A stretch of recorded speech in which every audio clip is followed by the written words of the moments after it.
کراچی میں جرائم پیشہ عناصر کے خلاف پولیس کی کارروائیاں جاری ہیں۔ مبینہ بھتہ خوروں کے خلاف بڑا آپریشن کیا گیا۔ شہر کے مختلف علاقوں میں پولیس کی جانب سے ناخوشگوار سرگرمیوں کی روک تھام کے لیے ایک کریک ڈاؤن کیا گیا ہے۔ شائستہ زیدی کی رپورٹ۔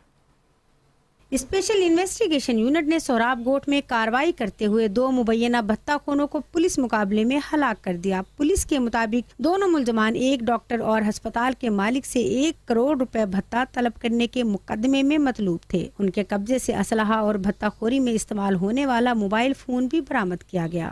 گلستان جوہر پولیس نے سی سی ٹی وی فوٹیج کی مدد سے بینکوں کے باہر شہریوں کو لوٹنے والے ملزم کو گرفتار کر لیا۔ ملزم کے ساتھی کی تلاش جاری ہے۔ دوسری جانب عزیز آباد میں باپردہ خاتون سے نازیبا حرکات کی سی سی ٹی وی فوٹیج سامنے آنے کے بعد پولیس نے ملزم کی گرفتاری کے لیے کارروائیاں تیز کر دی ہیں۔ شاہراہ فیصل پر پولیس مقابلے میں 2 مبینہ ڈاکو زخمی حالت میں گرفتار ہوئے، جبکہ شاہراہ نور جہاں پولیس نے کریک ڈاؤن کے دوران 11 غیر قانونی مقیم افغان باشندوں کو حراست میں لے کر ڈیپورٹیشن کی کارروائی شروع کر دی۔ کراچی میں پولیس اور مبینہ افغان ڈکیت گروہ کے درمیان فائرنگ کا تبادلہ ہوا۔ فیروز آباد پولیس نے ایف ٹی سی کے قریب کارروائی کرتے ہوئے 4 رکنی گروہ کو گرفتار کر لیا، جن میں 2 زخمی بھی شامل ہیں۔ پولیس کا کہنا ہے کہ کراچی میں جرائم پیشہ عناصر بھتہ خوروں اور دیگر قانون شکن عناصر کے خلاف بلا امتیاز کارروائیاں جاری رہیں گی۔ شائستہ زیدی، 5 نیوز، کراچی۔